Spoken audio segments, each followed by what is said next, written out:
Hello दोस्तों, स्वागत है आपका हमारे यूट्यूब चैनल में। और इस वीडियो में हम लोग बात करने वाले हैं DULLB के कटअप के बारे में, यानी कि फर्स्ट कटअप के अंदर, यानी कि फर्स्ट सीट एलोकेशन के अंदर कितना कटअप गया है और सेकेंड एंड थर्ड के अंदर कितना कटअप यहाँ पे डिक्रीज हो सकता है। और इसमें ये भी बताएंगे बहुत सारे स्टूडेंट्स ऐसे हैं जिनका पेमेंट लिंक नहीं आया, डॉक्यूमेंट वेरिफिकेशन नहीं आया, कोई इशू है, उसके बारे में भी बात करने वाले हैं। देखिए यहाँ पे मैं आपको हर एक कैटेगरी का कटअप बताऊंगा, ठीक है, कौन से कैटेगरी में कितना कटअप गया है और कितना यहाँ पे डिक्रीज होने का चांस है नेक्स्ट थर्ड एंड मतलब थर्ड लिस्ट तक। उसके बाद यहाँ पे स्पॉट राउंड भी एडमिशन होता है और 100% स्पॉट राउंड एडमिशन इस बार भी यहाँ पे आपके होने वाला है। वैकेंट यहाँ पे सीट बचने वाली है, ठीक है। तो उसके लिए भी मैं आपको बताऊंगा कि मिनिमम आपका कितना मार्क्स होना चाहिए तो आपका स्पॉट राउंड तक भी एडमिशन हो सकता है। तो चलिए हम वीडियो में आपको बताते हैं, लेकिन उससे पहले आप हमारे चैनल को सब्सक्राइब करके आप जरूर से रखिएगा, क्योंकि आगे कोई भी नोटिफिकेशन किसी भी सेंटर में से रिगार्डिंग आपको चाहिए तो आपको यहाँ पे दिया जाता है। उसके अलावा आप जब भी इसका कटअप रिलीज होगा, कोई भी डॉक्यूमेंट को कोई भी इशू होता है तो आपको यहाँ पे सपोर्ट किया जाता है। और टेलीग्राम में ज्वाइन हो जाएगा,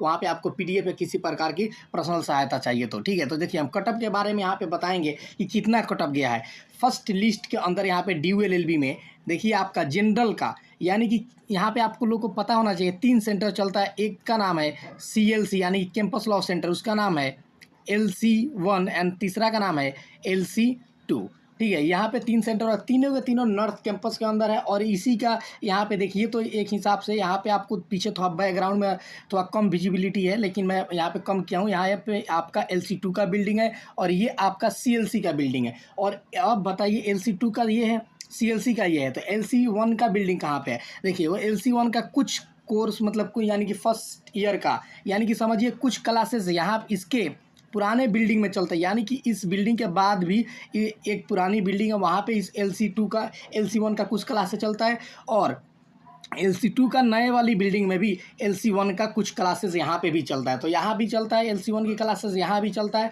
बाकी यहाँ पे CLC का सिर्फ इसमें चलता है और LC2 वाले का सिर्फ इसी बिल्डिंग में चलता है।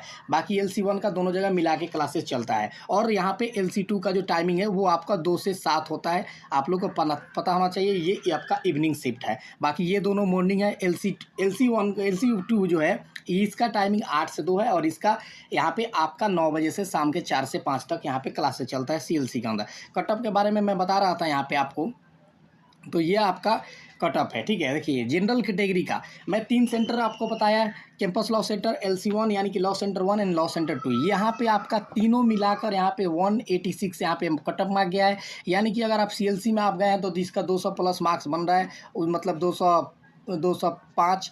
तो उसका यहाँ पे कैंपस लॉ सेंटर के अंदर हुआ है। उसके अलावा यहाँ पे लास्ट यानी कि किसी भी सेंटर के अंदर, यानी कि दिल्ली यूनिवर्सिटी के लॉ फैकल्टी में 186 पे यहाँ पे जनरल कैटेगरी का यहाँ पे एडमिशन हो गया है। और ऑलरेडी मैं बता भी दिया था कि 180 प्लस पे एडमिशन होने वाला है, यानी कि 60% मैं बन रहा था अभी। लेकिन फिर भी मैं जो बताया हूँ 180 प्लस, उसके अलावा 6 ज़्यादा मार्क्स गया है। लेकिन यहाँ पे सेकेंड कटअप के अंदर ये आपका 100% है जो डिक्रीज होकर 80 के आसपास में आएगा। मैं आपको अभी बताऊँगा कि कितना आपका फेल कर सकता है, यानी कि डिक्रीज हो जाएगा, ठीक है।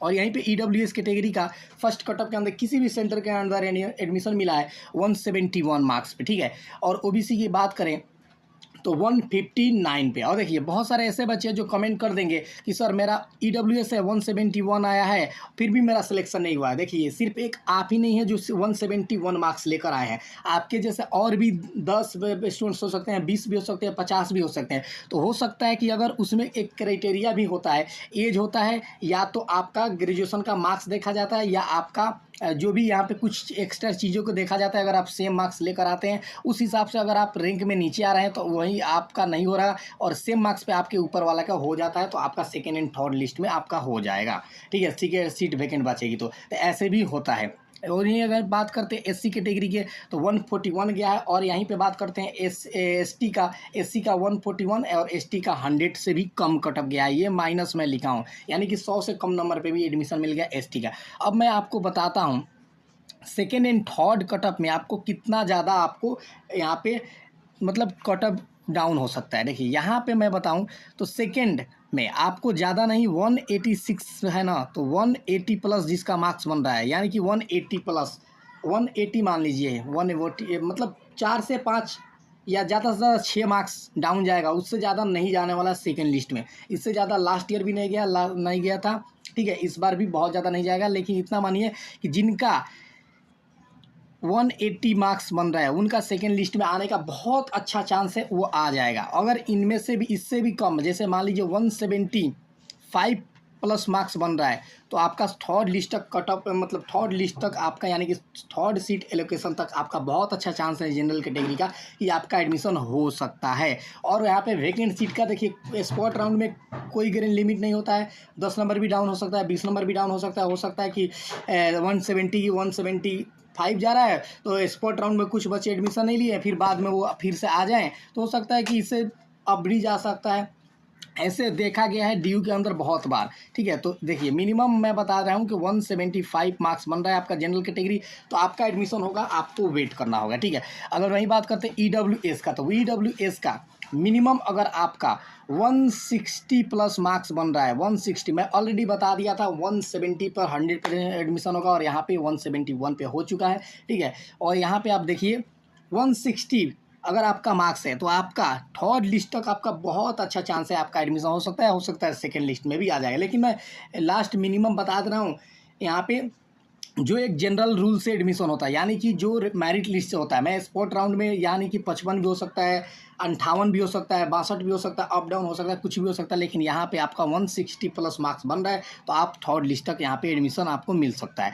अगर OBC की बात करें, तो OBC का यहाँ पे अगर आपका 146 प्लस आपका मार्क्स बन रहा है, ठीक है, 10 नंबर से ज़्यादा या 10 से 12 से ज़्यादा आपको नहीं देखने में मिलेगा ज़्यादा, ठीक है। यहाँ से अगर समझिए 145 प्लस, अगर 145 नहीं 146, यहाँ पे अगर इतना से ज़्यादा अगर आप स्कोर कर रहे हैं, तो आपका एडमिशन 100% DU के अंदर होने वाला है, आपको वेट करने की ज़रूरत है। अगर वही बात करें SC कैटेगरी का, तो SC कैटेगरी का अगर 130 प्लस मार्क्स बन रहा है, तो आपका एडमिशन हो जाने वाला है सेकेंड या थर्ड लिस्ट के अंदर। वैकेंट और स्पॉट राउंड में हम अलग से बात करेंगे। देखिए उसका क्या है ना, उसमें आपको सच बताएं, लास्ट ईयर क्या हुआ था कि 400 में से यहाँ पे कटअप बना था, 400 में से फर्स्ट कटअप एंड लास्ट, जैसे कि थर्ड लिस्ट तक यहाँ पे 228 पे एडमिशन हुआ था, ठीक है, 400 में से। और यहाँ पे वैकेंट सीट के अंदर यानी कि स्पॉट राउंड में 218 पे भी एडमिशन हुआ है, तो यहाँ पे 10 नंबर तो माइनस ही हुआ है ना, डिक्रीज ही हुआ है।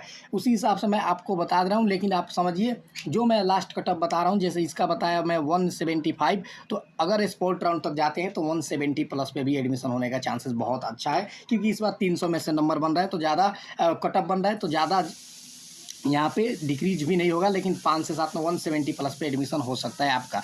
अगर वही बात करें SC का, तो भाई ST का अभी भी 100 से कम कटअप गया है, ठीक है, 100 से कम ही कटअप गया है, तो हो सकता है कि आने वाला टाइम में और भी ज़्यादा कम जाएगा, ठीक है। यानी कि समझिए अगर आपका 70-80 प्लस मार्क्स बन रहा है ना, तो आप ST कैटेगरी से आपका एडमिशन यहाँ पे होने वाला है। बाकी यहाँ पे अगर इस कैटेगरी को मैं बात करूँ, इन चारों कैटेगरी है, तो यहाँ पे अगर 170 प्लस आपका मार्क्स है, तो आपका एडमिशन हो जाने वाला है। लास्ट तक आपको वेट करने की जरूरत, इससे 2-4 नंबर आगे पीछे है, तब भी आप होप रख सकते हैं कि आपका DU के अंदर एडमिशन हो सकता है, ठीक है, लास्ट तक। अगर हम बात करते हैं EWS का, तो भाई वही मैं बताऊँ 160, लेकिन 155 प्लस भी एडमिशन अगर आपका मार्क्स है ना 155, 55 से ज़्यादा, 155 से ज़्यादा, तो आप होप रख सकते हैं कि लास्ट तक स्पॉट राउंड तक आपको सीट यहाँ पे मिल सकता है। और OBC की बात करें, तो OBC में अगर 140 प्लस मार्क्स बन रहा है आपका, तो आप बहुत अच्छा, मतलब आप होप एक रख सकते हैं 100% लेकिन स्पॉट राउंड तक आपको सीट यहाँ पे मिल सकता है। लेकिन 145 है, तो आपका चांस है बहुत अच्छा कि आपको मिल जाएगा, बस आपको वेट करना होगा सेकेंड एंड थर्ड कटअप के बाद, सेकेंड एंड थर्ड कटअप तक। अगर SC की बात करें, तो SC में अगर 120 प्लस आपका मार्क्स बन रहा है इसके आसपास, तो आपका एडमिशन कभी ना कहीं आपको स्पॉट राउंड तक कहीं ना कहीं आपको देखने को मिल सकता है, और यहाँ पे एडमिशन आपका होने का चांसेस है, क्योंकि इतना डिक्रीज होता है स्पॉट राउंड तक। तो आप यहाँ पे मान सकते हैं कि 20 से 30 नंबर डिक्रीज होने वाला, यानी कि 115 120 ऐसे आपका मार्क्स बन रहा है, तो आपका चांस है कि आपका एडमिशन होने वाला है। बाकी ST का कितना भी चला जाएगा, वो उसका कोई लिमिट ही नहीं होता, ठीक है। तो ये हमारा कटअप था। बाकी जो डॉक्यूमेंट वेरिफिकेशन वगैरह इशू आ रहा है, वहाँ पर आपको क्या आपका सबका यहाँ पे टाइम दिया जाता है, सबका यहाँ पे डॉक्यूमेंट वेरिफिकेशन किया जाता है। अगर कोई इशू आता है तो आपको क्वेरी के अंदर आपका वहाँ पे आता है वो चीज़ मेल कि आपको ये डॉक्यूमेंट अप्लाई करना होगा, यानी कि अपलोड करना होगा। आप अपलोड करेंगे, आपका वहाँ पे डॉक्यूमेंट वेरिफिकेशन हो जाता है, फी पेमेंट का लिंक आ जाता है। अगर ऐसा नहीं होता है, ज़्यादा टेक्निकली कोई इशू होता है, तो उसके लिए ड्यू क्या करता है, टाइम एक्सटेंड भी कर देता है। तो घबराइए मत, हर एक स्टूडेंट्स का एडमिशन हो जाएगा जिनका कट ऑफ के अंदर नाम आया है। तो ठीक है, तब तक मैं मिलता हूँ किसी और वीडियो के साथ। यही मेरा अपडेट था, यही मेरे को बताना था कि कट ऑफ का इतना मार्क्स आ रहा है तो आप कहीं ना कहीं एडमिशन ले सकते हैं ड्यू के अंदर।